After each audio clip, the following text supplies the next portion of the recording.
um Welcome. In this particular video, okay, for your information, this mobile, this particular video, we are going to show you how to download and install Treb-edit. What is Treb-edit?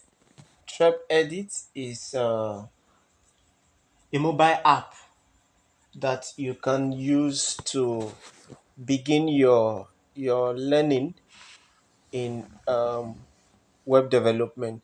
So you can write HTML code, CSS, JavaScript, and others on Treb-edit. All right.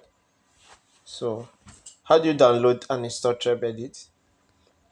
Go to your Play Store, search for Treb-edit, Treb, then edit right here.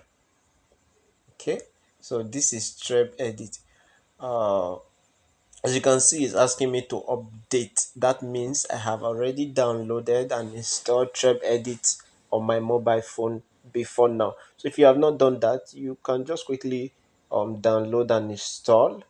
It's just 5.6 MB, just very small um, space. So 5.6 MB. It's a great app. So you download. After you download, you install. All right.